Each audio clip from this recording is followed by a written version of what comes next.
السلام علیکم ورحمۃ اللہ وبرکاتہ۔ اعوذ باللہ من الشیطان الرجیم، بسم اللہ الرحمن الرحیم۔ ارأیت الذی یکذب بالدین فذلک الذی یدعو الیتیم ولا یحض علی طعام المسکین فویل للمصلین الذین هم عن صلاتهم ساہون الذین هم یراؤون ویمنعون الماعون۔ صدق اللہ العلی العظیم۔ رب اشرح لی صدری ویسر لی امری واحلل عقدۃ من لسانی یفقہوا قولی رب زدنی علما۔ تم نے دیکھا اس شخص کو جو آخرت کی جزا اور سزا کو جھٹلاتا ہے، وہی تو ہے جو یتیم کو دھکے دیتا ہے اور مسکین کا کھانا دینے پر نہیں اکساتا۔ پھر تباہی ہے ان نماز پڑھنے والوں کے لیے جو اپنی نماز سے غفلت برتتے ہیں، جو ریاکاری کرتے ہیں اور معمولی ضرورت کی چیزیں لوگوں کو دینے سے گریز کرتے ہیں۔ سورہ الماعون کی تفسیر کا سلسلہ الحمدللہ جاری ہے۔ گزشتہ ہمارے مطالعے میں اس سورت کا زمان نزول اور اس کا موضوع اور مضمون یہ بتانا ہے کہ آخرت پر ایمان نہ لانا انسان کے اندر کس قسم کے اخلاق پیدا کرتا ہے، یہ ہے اس کا مرکزی مضمون۔ گویا کہ آخرت ہی مین چیز ہے جس کے ذریعے سے انسان برائی سے روک سکتا ہے اور بھلائی کے کام کرتا ہے، چونکہ اسے امید ہوتی ہے بھلائی کے کام کرنے میں کہ مجھے آخرت میں اس کا اجر ملنے والا ہے، اور برائی سے اس لیے رکتا ہے کہ مجھے ہر عمل کا جواب دینا ہے اللہ کے ہاں، چاہے میں تنہائی میں کروں، اندھیرے میں کروں، کہیں پر بھی کروں، جو کچھ بھی میں کرتا ہوں اس کا مجھے جواب دینا ہے، چاہے دنیا دیکھ رہی ہو یا نہ دیکھ رہی ہو۔ تو یہ خوف خدا جو آخرت پر ایمان رہنے سے پیدا ہوتا، وہی چیز جو ہے بہت اہم ہے۔ وہ چیز انسان کے اندر اچھے اخلاق پیدا کرتی ہے، اور جس کے پاس آخرت کا ایمان نہیں ہے تو اس کے اخلاق جو ہے اس سے ڈیفرنٹ ہوتے ہیں جس کے پاس آخرت کا ایمان ہوتا ہے۔ یہاں یہ بات جو ہے بتائی گئی اور تفسیر میں ہمارے سامنے بھی بات آئی، اور وہی تو ہے جو یتیم کو دھکے دیتا اور مسکین کا کھانا دینے پر نہیں اکساتا۔ یہ بھی بات ہمارے سامنے تفصیل کے ساتھ ہے کہ یدعو الیتیم کا فقرہ استعمال ہوا ہے جس کے کئی معنی ہیں، تو وہ بھی تذکرہ اور مسکین کا کھانا دینے پر نہیں اکساتا۔ وہ واقعہ بھی ہماری گفتگو میں آیا جب منکرین نے اللہ کے رسول صلی اللہ علیہ وسلم کو ایک یتیم بچے کے پاس یتیم بچے کو بھیجا اور اس سے کہلوایا کہ ابو جہل جو ہے مال نہیں دے رہا ہے، جو آپ کچھ کر سکتے ہیں، تو اللہ کے رسول صلی اللہ علیہ وسلم فوراً اٹھے اور اس بچے کا مال اس کو دلوا دیا۔ اب اس کے بعد جو ہے یہ فرمایا جا رہا ہے فویل للمصلین، پھر تباہی ہے کن کے لیے؟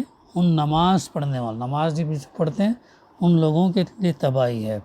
یہاں فا اس معنی میں ہے کہ کھلے منکرین آخرت کا حال تو یہ ہے جو ابھی اس سے پہلے ہمارے سامنے بات ہے، جو انکار کرنے والے ہیں۔ اب ذرا ان منافقوں کا حال بھی دیکھو جو نماز پڑھنے والے گروہ۔ منافق کون ہوتے ہیں؟ جن کے اندر ایمان نہیں رہتا، قلب میں ایمان نہیں رہتا، ظاہر میں اپنے آپ کو مسلمان پیش کرتے ہیں اور اسلام کے خلاف، اللہ کے رسول صلی اللہ علیہ وسلم کے خلاف وہ لوگ کام کرتے تھے، لیکن مسلم معاشرے میں، مسلم سماج میں ایسے رہتے تھے جیسے کہ وہ مسلمان ہیں۔ تب ذرا ان منافقوں کا حال بھی دیکھو جو نماز پڑھنے والے گروہ یعنی مسلمانوں میں شامل ہیں۔ وہ چونکہ بظاہر مسلمان ہونے کے باوجود آخرت کو جھوٹ سمجھتے ہیں۔ نفاق جن کے اندر رہتا، ان کے اندر اشکال رہتا، ڈاؤٹ رہتا، آخرت ہوں گی بھی یا نہیں بھی ہوں گی، کیا ہے اس کا معاملہ۔ تو آخرت کو یہ لوگ دراصل منافقین کیا ہے؟ جھوٹ سمجھتے ہیں۔ اس لیے ذرا دیکھو کہ وہ اپنے لیے کس تباہی کا سامان کر رہے ہیں۔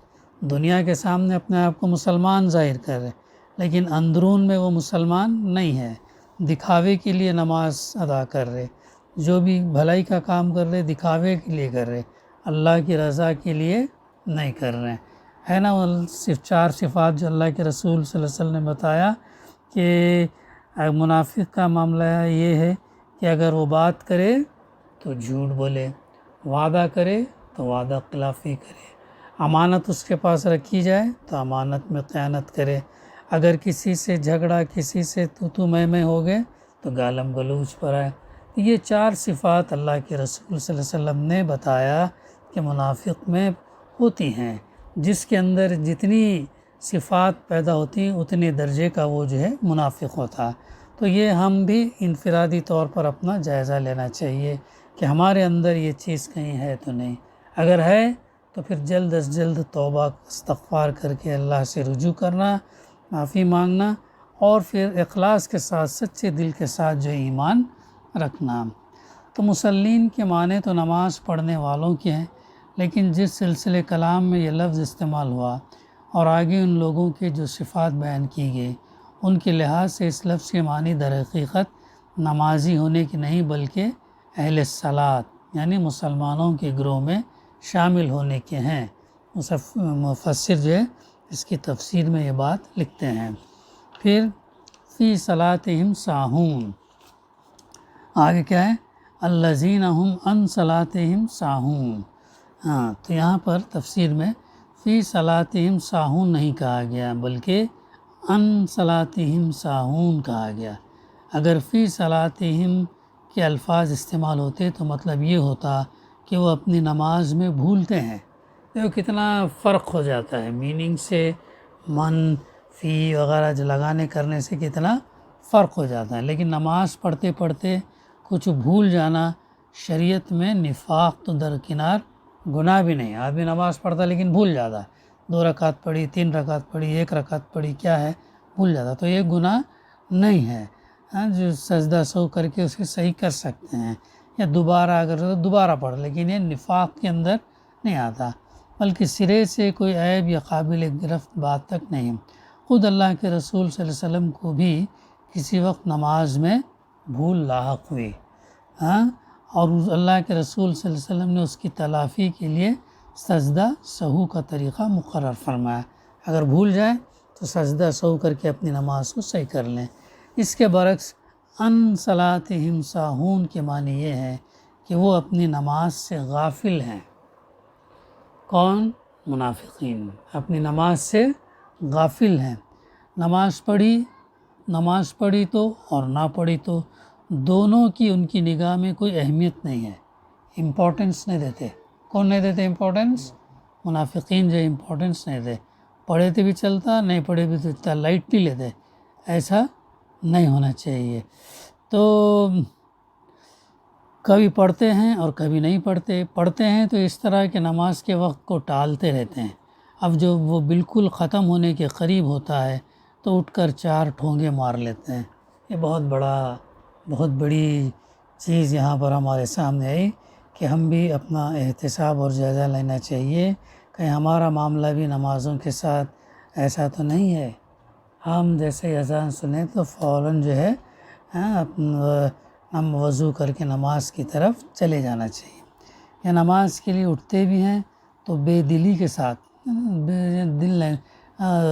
شوق سے نہیں، رغبت سے نہیں، اللہ کے قرب کو حاصل کرنے کے لیے بس چلو کرنا ہے، پڑھنا ہے، ایسا بے دلی سے اٹھتے ہیں اور بادل ناخواستہ پڑھ لیتے ہیں جیسے کوئی مصیبت ہے جو ان پر نازل ہو گئی۔ یہ ان کی سوچ ہوتی ہے۔ کپڑوں سے کھیلتے ہیں نماز پڑھتے وقت، جمائیاں لیتے ہیں، اللہ کی یاد کا کوئی شائبہ تک ان کے اندر نہیں ہوتا۔ ان کے ایکٹیویٹی سے، ان کے عمل سے یہ نہیں دکھتا کہ وہ اللہ کو خوش کرنے کے لیے نماز پڑھ رہے ہیں۔ کوئی شائبہ جو ہے دکھائی نہیں دیتا، ان کے اندر نہیں دکھائی دیتا۔ پوری نماز میں نہ ان کو یہ احساس ہوتا ہے کہ وہ نماز پڑھ رہے ہیں، اور نہ یہ خیال رہتا کہ انہوں نے کیا پڑھا ہے، کچھ یہ نہیں رہتا۔ ہم نے پہلی رکعت میں کیا پڑھا، دوسری میں کیا، تیسری میں کیا، کچھ ہی نہیں، بس پڑھ لیا الحمدللہ، دھڑا دھڑ اللہ اکبر الحمدللہ رب العالمین، جلدی جلدی کچھ سورہ پڑھے، جھکے کرے، ایسا نہیں۔ اس طریقے سے نہیں، شوق سے، رغبت سے، محبت سے اللہ کی یاد میں جو ہے نماز پڑھنی چاہیے۔ تو بس کسی نہ کسی طرح نماز کسی شکل بنا کر جلدی سے جلدی فارغ ہو جانے کی کوشش کر دیں۔ اور بہت سے لوگ تو ایسے ہیں کہ کسی جگہ پھنس گئے تو نماز پڑھ لی، ورنہ اس عبادت کا کوئی مقام ان کی زندگی میں نہیں ہوتا۔ نماز کا وقت آتا ہے تو انہیں محسوس تک نہیں ہوتا کہ نماز کا وقت ہے۔ ہاں، مؤذن کی آواز کان میں آتی ہے تو انہیں یہ خیال تک نہیں آتا کہ یہ کیا پکار رہا ہے، کس کو پکار رہا ہے اور کس لیے پکار رہا ہے۔ یہی آخرت پر ایمان نہ ہونے کی علامت ہے۔ یہ ہے فرق منافق کی نماز میں، ضعیف الایمان کی نماز میں، اور سچے اخلاص کے ساتھ ایمان رکھنے والوں صحابہ کے اندر جو ہے وہ فرق ہے۔ کیونکہ دراصل اسلام کیا ہے؟ اسلام کے مدعیوں کا یہ طرز عمل اس وجہ سے ہوتا کہ وہ نماز پڑھنے پر کسی جزا کے قائل ہیں، اور انہیں اس بات کا یقین ہے کہ اس کے نہ پڑھنے پر کوئی سزا ملے گی۔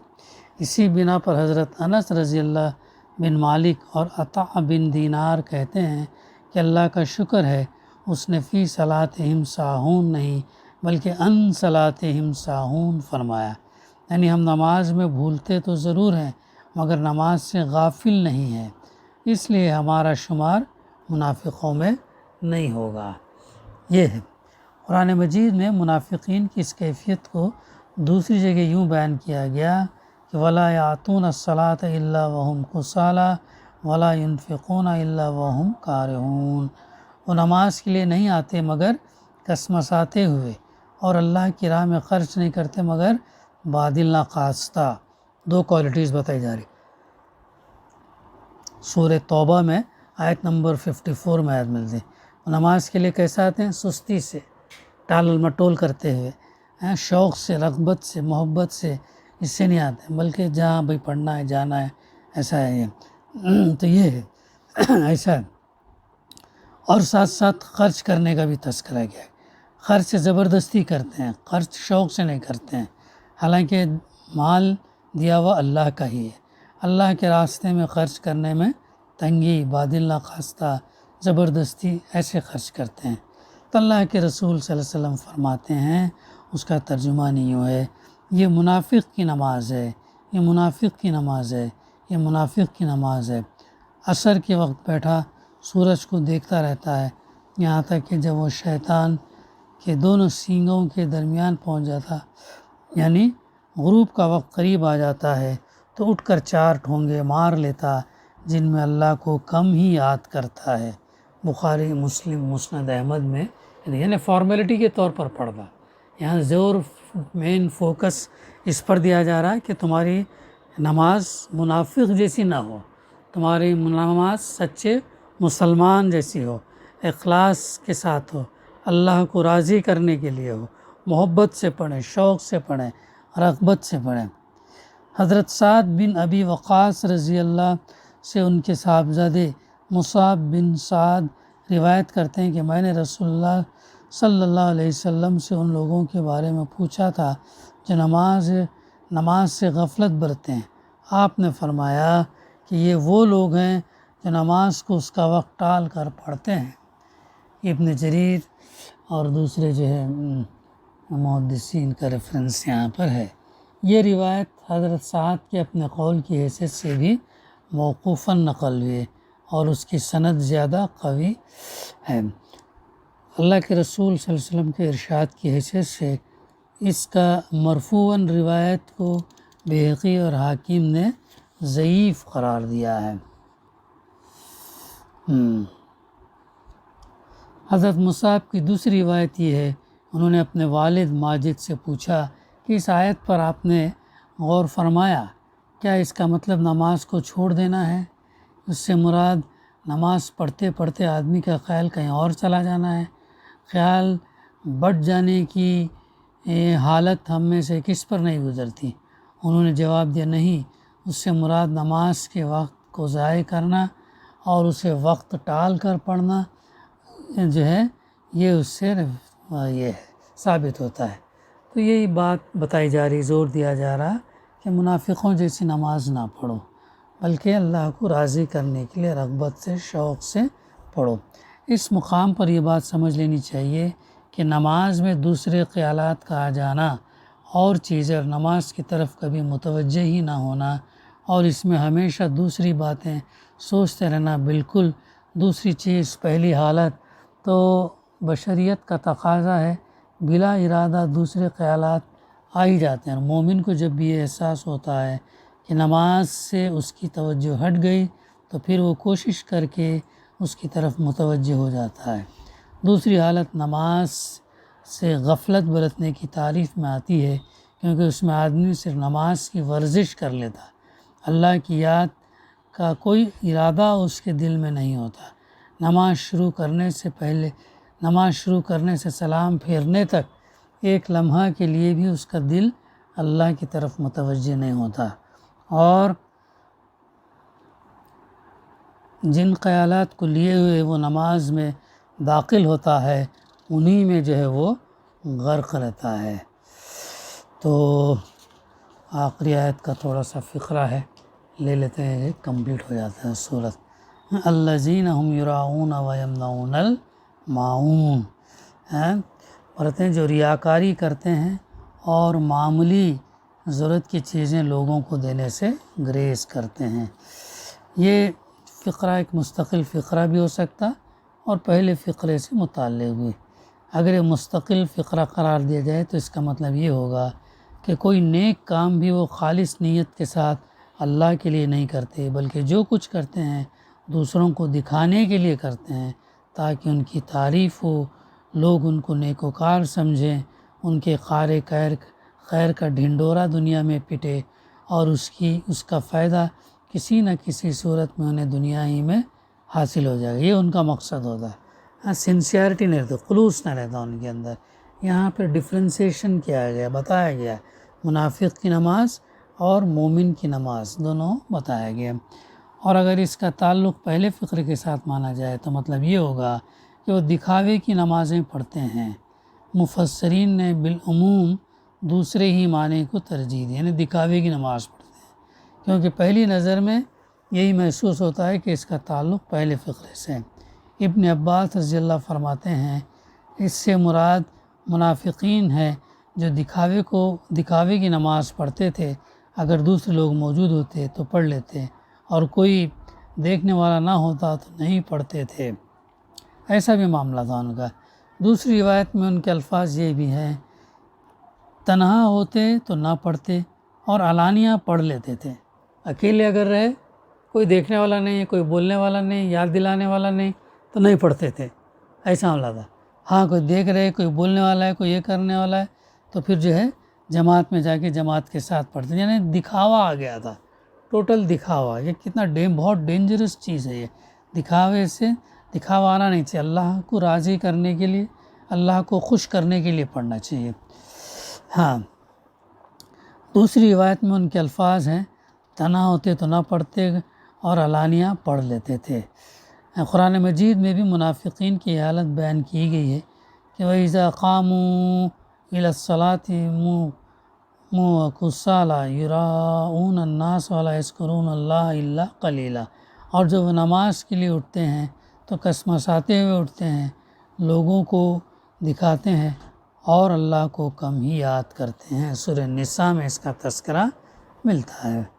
اب آخری آیت کے فقرے کے اندر جو بات ابھی آ رہی، تھوڑا سا کر کے اپنی بات ختم کریں گے انشاءاللہ۔ تو کیا ہے، معمولی ضرورت کی چیزیں لوگوں کو دینے سے گریز کرتے ہیں۔ معاون لفظ استعمال ہوا، حضرت علی ابن عمر اور دوسرے صحابہ اور تابعین وغیرہ جو ہے، عطاء الظہری رحمہ اللہ کا قول یہ ہے کہ اس سے مراد زکوٰۃ ہے۔ ابن عباس رضی اللہ، ابن مسعود رضی اللہ، ابراہیم نقی رضی اللہ، ابو مالک رضی اللہ، بہت سے دوسرے حضرات کا قول ہے کہ اس سے مراد عام فطرت کی اشیاء، مثلاً ہنڈیا، ڈول، کلاڑی، ترازو، نمک، پانی، آگ، جس کی جانشین ابدیہ سلائی ہے وغیرہ ہیں، جو عموماً لوگ ایک دوسرے سے عاریتاً ٹیمپرریلی مانگتے رہتے ہیں۔ سعید بن جبیر اور مجاہد کا بھی ایک قول اسی کی تائید میں ہے۔ حضرت علی کا بھی ایک قول یہ ہے کہ اس سے مراد زکوٰۃ بھی ہے، اور یہ چھوٹی چھوٹی عام ضروریات کی چیزیں بھی ہو سکتی ہیں۔ اکرمہ سے ابن ابی حاتم نے نقل کیا کہ معاون کا اعلیٰ مرتبہ زکوٰۃ ہے، اور ادنیٰ ترین مرتبہ یہ ہے کہ کسی کو چھلنی، ڈول یا سوئی عاریتاً دی جائے، کہ اپنے پڑوسی کو، ضرورت مند کو دی جائے۔